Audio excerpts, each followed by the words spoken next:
These Small Hours with Russell Cordell Staker.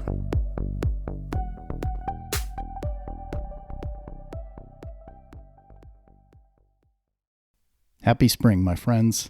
This is These Small Hours podcast, and I am Russell Cordell Staker. I'm glad you're here with me. It's the 13th of April, 2022, and I'm here in Austin, Texas. I hope that my voice finds you wherever you might be well, happy, and looking forward to warmer weather. As for me, I've needed some time to gather my thoughts, a couple months worth anyway, and to somewhat chart a new course, though the course that I've laid out and where I'm moving is actually quite fulfilling, and I'm excited and quite engaged with where I think I can take this and some other things that I've been working on. But at the same time, as we all know, life has a way of changing master plans. It's easy to go out the door each day and think, oh, I've got it all figured out, although I can't really say that I ever really have thought I've got it all figured out. And yet life presents these little windows of opportunity, and that's probably a nice way of saying putting wrenches in the works. I may have mentioned in the past that I was applying to a couple of writing programs that honestly I didn't think I had a shot getting into, and as it turns out, I didn't.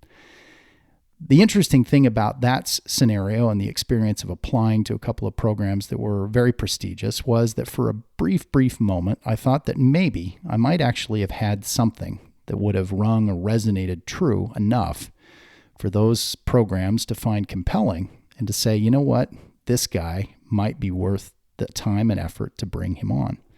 And so with that thought, I figured maybe if I get a seat at either Iowa or Texas, that it will actually give me the final opportunity to open up a door towards something that I thought I could be a part of a long time ago. But for whatever reason, life had changed other plans, and I decided maybe later in life that was my window. As it turned out, that wasn't the case, and that's okay. If anything, it's clarified something for me that I was able to prove to myself. And I'm speaking from the heart here. I'm not scripted in any sense, and I'm not sure I'm going to be able to cross over what it is I really want to say, but I'm going to do my level best.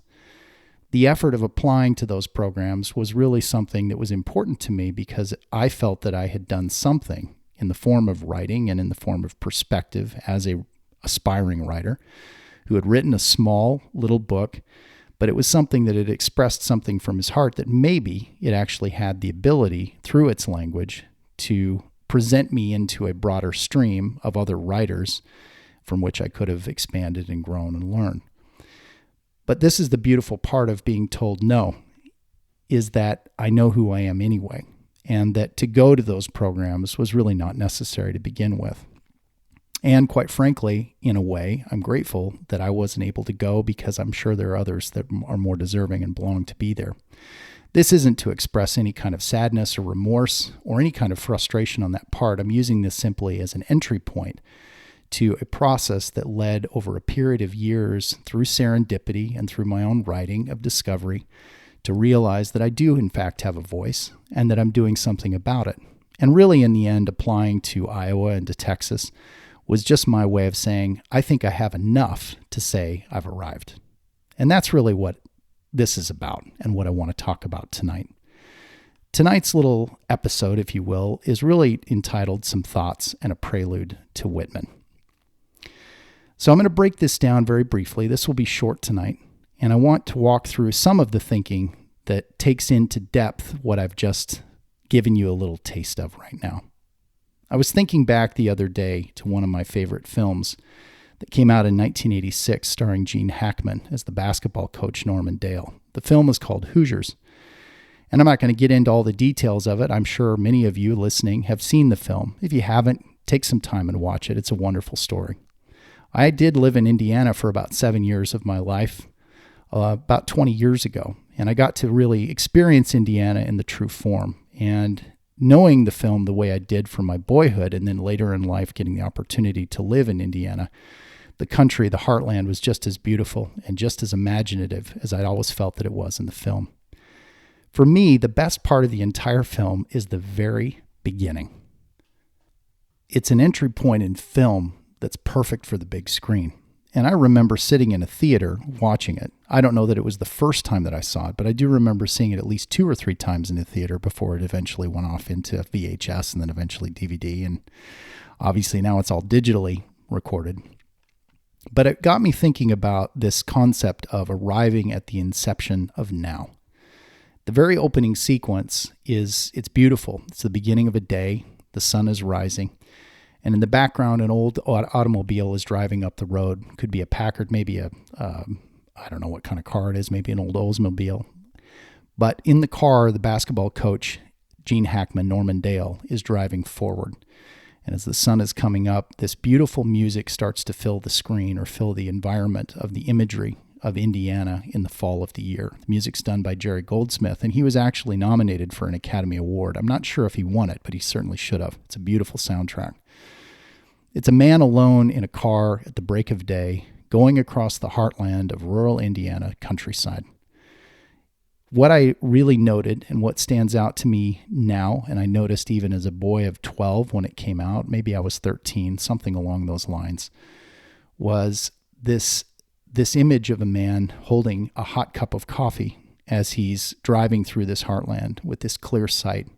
His eyes are wide open even as he's coming awake into the day. He sips that hot coffee from a tin cup.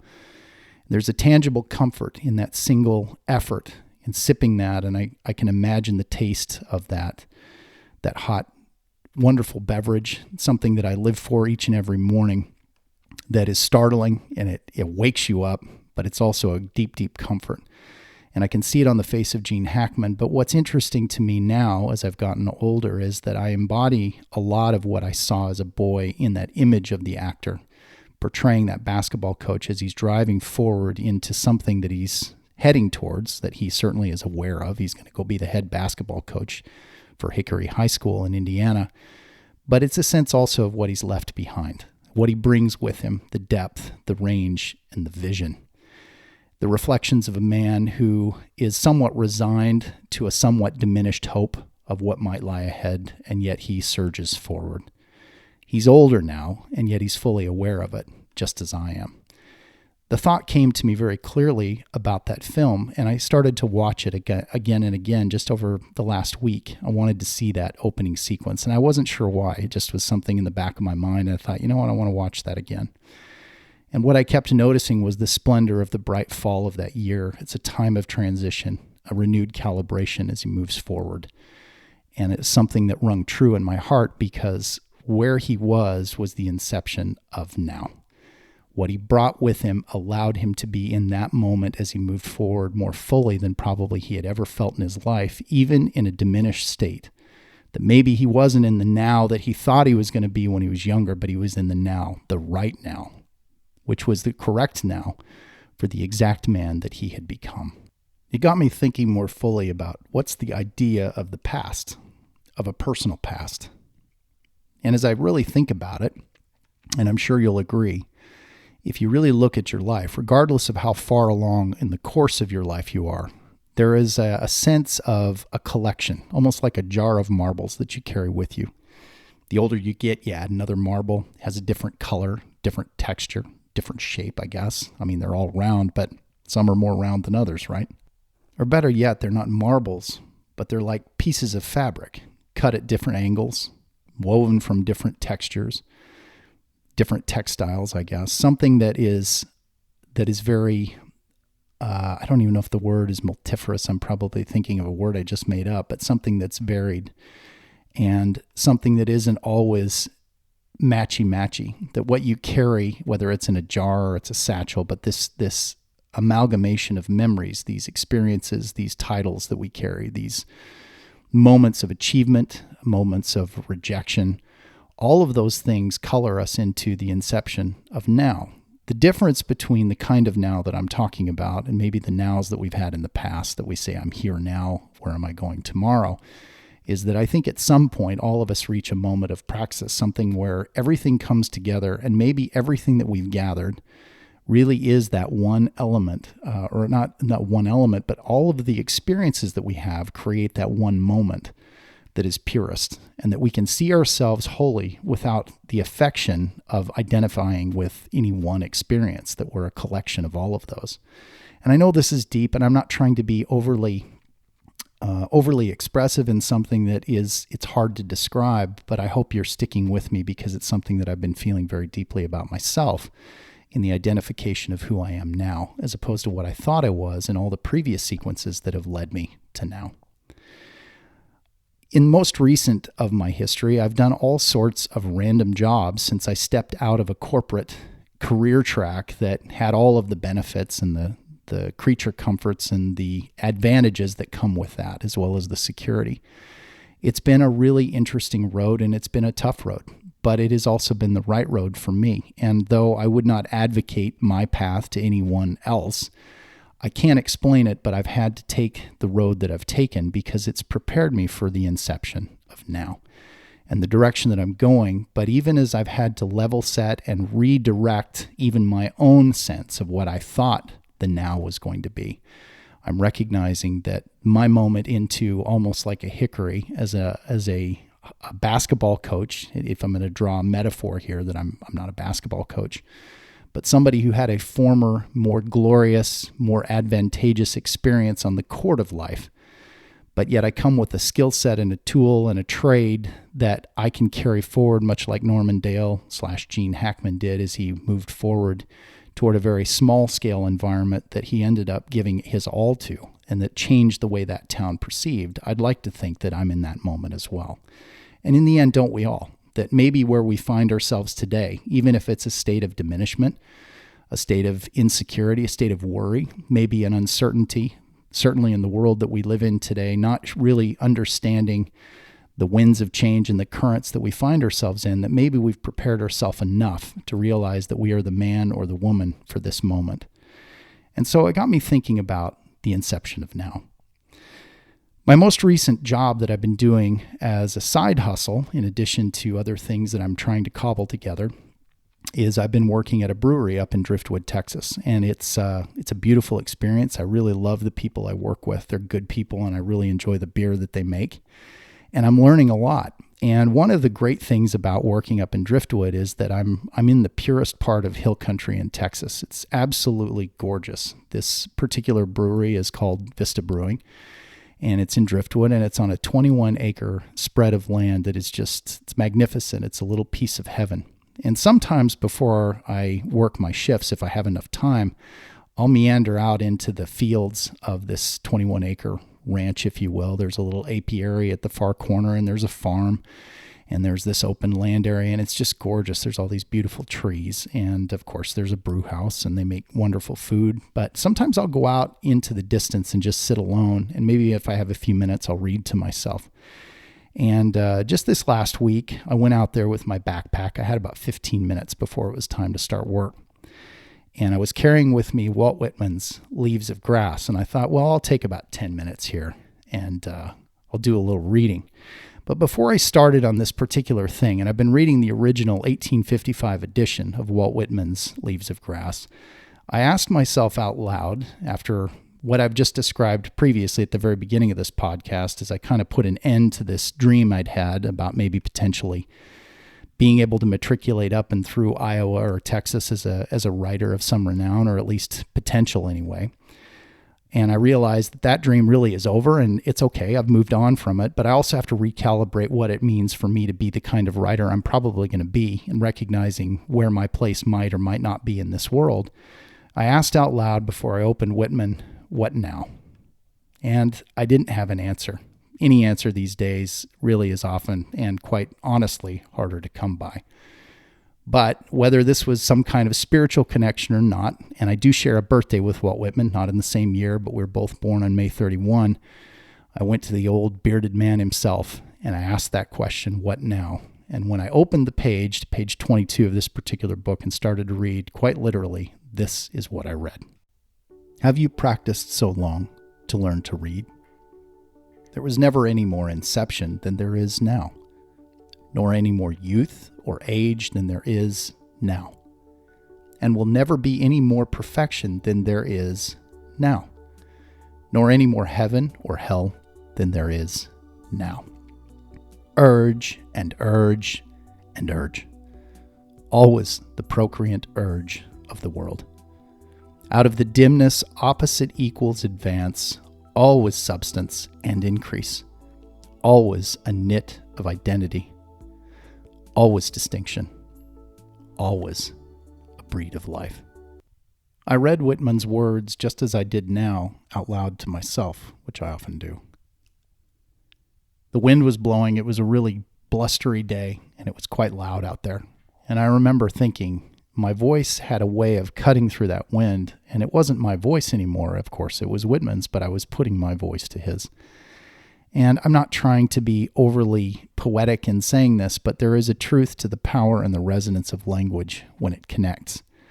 And for that brief moment in reading those words, it took everything inside of me and it projected it forward. And I thought about that word inception. It stuck with me through the rest of that evening and on through to this very moment. Here I am telling you about it now. Inception in the simplest sense is a beginning point. It's a starting point of an activity, of something that we or a person begins anew or for the first time. What's unique about the words, and I won't overspeak them here, you can read them for yourself, is when you read Walt Whitman's Leaves of Grass, his entry point is the fact that inception, it's now. That the youth and the age is now. There's never any more perfection than there is now, nor any more heaven or hell than there is now. And for me, that spoke the kind of truth that I was ready to hear. At the age of 47, about to be 48, looking at my life as it is, the experiences that I bring, the depth and the range, and the trials and the struggles and the glories and the successes and the hopes and the fears, all of it, preparing me for this moment now, to be able to see the world as I see it. Not that it's perfect, not that I understand it. I'm only scratching at the surface, but to be in a place where the language of my heart, the depth and the range of what I've adapted to, the experiences that I share with others, the experiences that I've come to know for myself, the perspective of what lies in front of me, even at all cost, and certainly against every odd, that somehow, some way, I'm still forging forward.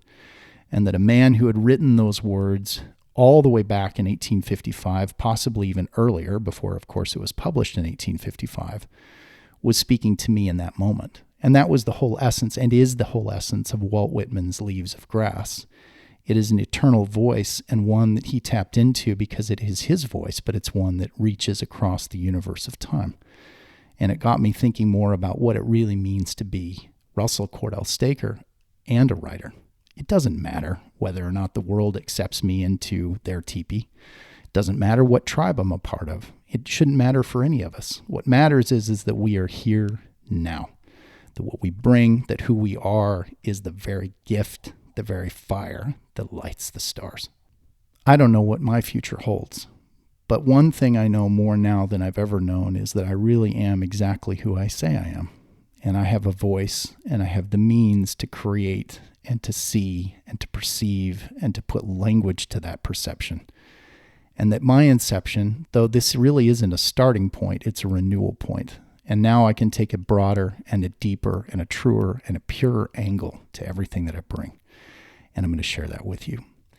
So tonight, as I conclude, and that's all I wanted to say tonight, is that these are my thoughts right now. And I've needed some time to think. There is a lot on my plate in what I'm considering and what I'm working towards. And some of it I'm going to share with you. Some of it I've been sharing with you. And now the inception takes on a new color and a new flavor. And so what I'm going to do over the ensuing next couple of weeks, over 6 different parts, followed by another conclusive part at the end of that. So this is the first part, I guess, the prelude, if you will. And then I'm going to read, actually, Walt Whitman's 1855 edition of Leaves of Grass. I'm going to read his voice in my own, and I hope you won't mind. And I trust that if you'll listen, you might be able to hear some of that depth that I'm talking about, because I'm going to give voice to it without over speaking it. I'm going to let Whitman do the talking, but I'm going to lend my voice to it. And then in the very concluding portion of this, on the 8th, perspective, at the very end of it, I'm going to offer a little range as to what that reading means. And it's going to set up what's going to come. I've got some things that I'm going to proceed forward with with what I'm doing here in this podcast. And given the fact that Walt Whitman, what he wrote, and certainly the 1855 edition is in the public domain, I'm not breaking any copyright laws. And I just think this is really going to be a great opportunity for me to finally read out loud something that's meant a lot to me, but honestly, I don't think I've fully been able to embrace and understand the way I do now because of what I bring to this. And I trust that if you're willing to listen to these various parts as I release these over the next couple of weeks, that they will be short, they won't take much of your time, but I think it will offer a lot of perspective and a lot of depth. And I hope you'll hear that humanity in the voice of Whitman through my own voice. So I leave that with you tonight in saying that this is our moment. This is your moment just as it is mine. The question is what do we do with that moment? What we bring, what I bring, what I'm going to do with the skill and the depth and the range that I have, with the talents that I think I still possess and the ones that I'm going to develop and make stronger, is something that, even though it may be small and insignificant, maybe the voice that I hold is one that will carry off in the wind and be lost far too soon before it's actually heard, is still worth the effort to speak. And that's why I'm doing this podcast. And ultimately, if the one person that I can hear is myself and leading back to what it is that I'm reminding myself of why I'm doing it, if I get that fulfillment and I am able to resonate and show the passion that I have inside my heart for what it is that I bring to this, then I do trust that ultimately what I'm doing for myself is also doing something for you as well. This isn't about fame. It's not about glory. It's about the life that we're living right now. It's about the depth and the sorrow and the heartache and the joy and the accomplishment as well as the failure of what each and every day brings. But when we can look at our lives as they are at an inception point, and maybe it's a renewed point that we look at each and every day before we set out for that new day, that we say this is not only a new moment, but it's also a moment that I've been able to pull everything together and give everything I've got to this unseeming, insignificant moment. But in that moment, maybe my voice is enough that it carries over and adds something of depth and hope and happiness and fulfillment, or if anything, just a little sound of peace to somebody who might be out there that needs it. And in saying it, you give something of yourself and make the world that much better. That's my intent, and I do hope that over these next little segments in reading Whitman, that we will share in a greater understanding of this moment of now. Thank you for being a listener. It is a real honor to do this podcast. This is not easy, and I fit this in just the small bare cracks of my days, which are very, very busy, but it's something that lingers with me, and I'm going to continue to forge forward. And much like Norman Dale of Hickory High School as he's rolling through the Indiana countryside, leaving behind what was his past to go forward towards a more diminished future in his own mind, there is still the potential that impact can actually be quite significant. And that's my hope. And even if I fail in that attempt, I know that I'm doing what I'm built to do, and I'm going to go the distance. I hope you will too. Have a pleasant good evening, and stay tuned. The first segment of Walt Whitman's The 1855 Original Edition will follow shortly. Have a pleasant good night. Thank you for being with me here in these small hours.